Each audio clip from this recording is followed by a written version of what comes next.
मुझे लगता है कि कांग्रेस में जिस प्रकार से नई टीम की घोषणा के बाद दंगल हो रहे हैं, जूतों में दाल बट रही है, मुझे लगता है कि कांग्रेस उसको काउंटर करने के लिए इस प्रकार की अफ़वाहें फैला रही है और इन अफ़वाहों में किसी प्रकार का कोई दम नहीं है। हमारे प्रदेश अध्यक्ष जी लगातार दौरा कर रहे हैं, लगातार अपना काम कर रहे हैं, लगातार बैठ के कर रहे हैं और मुझे लगता है कि इस प्रकार की अफ़वाहों से किसी भी प्रकार की सत्यता का कोई सरोकार नहीं है। अच्छा, दूसरा सवाल ये है। ये एक सोच गलत है कि किसी भी अगर हम जातीय समीकरण के हिसाब से ही काम करेंगे तभी कोई सफलता मिलेगी। ऐसा नहीं है, भारतीय जनता पार्टी सबका साथ, सबका विकास और सबका विश्वास के आधार पर काम करने वाली पार्टी है और सभी को साथ लेकर चलने वाली पार्टी है और इसीलिए भारतीय जनता पार्टी का आज इतना बड़ा व्यापक जनाधार है। की सरकार ने 4.25 साल में जनता को ठगने, गुमराह करने, झूठ बोलने और विकास का पहिया पूरी तरह से ठप रखने का काम किया। उसी का परिणाम है कि अब वो चुनावी वर्ष को देखते हुए अपनी ज़मीन तलाशने के लिए इस ढंग के परिवर्तन कर रही है। भारी बहुमत वाली ये सरकार में 3 मुख्यमंत्री, कोई औचित्य नहीं, और उसके बाद 3 प्रदेश अध्यक्ष, कोई औचित्य नहीं। सीधा सीधा सर है कि कांग्रेस की रणनीति के सामने भारतीय जनता पार्टी अब अपने घुटने टेकने को मजबूर हो गई है, इसलिए वो लगातार बदलाव कर रही है।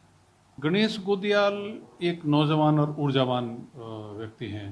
कांग्रेस पार्टी ने, सोनिया जी ने उन पर विश्वास करके जो उनको कमान सौंपी, तो उसके बाद भाजपा गणेश गोदियाल के व्यक्तित्व से घबरा करके दूसरी तरफ जो कैंपेन कमेटी का चेयरमैन माननीय हरीश रावत जी को बनाया है, उनके व्यक्तित्व से घबरा करके ये फैसला करने पर मजबूर होती दिख रही है कि मदन कौशिक के बजाय अब किसी पर्वतीय क्षेत्र के ब्राह्मण को दिया जाए। ऐसा उनको लगता है कि ऐसा करने से उनको लाभ मिले। हम पूरे राष्ट्र को ही देख लें तो पूरे राष्ट्र में इस समय जो है ना क्षेत्रीय और जातीय समीकरणों के आधार पर राजनीति हो रही है। और उत्तराखंड की बात करें तो उत्तराखंड के तो 21 साल के इतिहास में आप देख लो, चाहे भाजपा हो चाहे कांग्रेस हो, यहाँ 2 मंडल हैं, गढ़वाल और कुमाऊं, और यहाँ जातीय समीकरणों को भी साधने की कोशिश होती है और क्षेत्रीय समीकरणों को भी साधने की कोशिश होती है।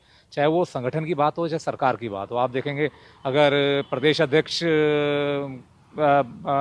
एक जाति वर्ग से आएगा तो जो दूसरा लीडर है सरकार का, मुख्यमंत्री हो या नेता प्रतिपक्ष हो, वो दूसरे जाति वर्ग से आएगा। तो ये सब चीज़ें तो पिछले 21 वर्षों से चल ही रही हैं। वजह यह है कि कम्युनिटी में जो सबसे ज़्यादा वर्ग के लोग हैं, जो मतदाता लोग हैं, पार्टियों का ये रहता है कि उन पे फोकस करके उनको अपनी तरफ आकर्षित करना, किस तरीके से उनका समर्थन जुटाना।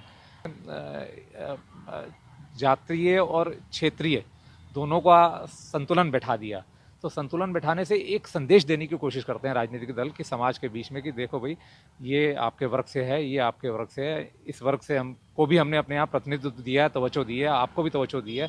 तो मैं समझता हूँ उसका कहीं ना कहीं जाकर काफ़ी हद तक असर होता है।